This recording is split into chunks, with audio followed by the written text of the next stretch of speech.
একটু সম্মুখ থেকে সরে যাবেন, সামনের দিক থেকে সরে যাবেন যারা রয়েছেন। এবারে শিলচরের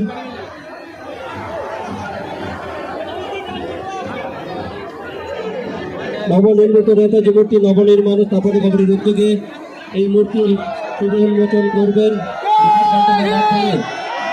মন্ত্রী হিমন্ত বিশ্ব শর্মা মহাশয়। এবারে করতালি হোক।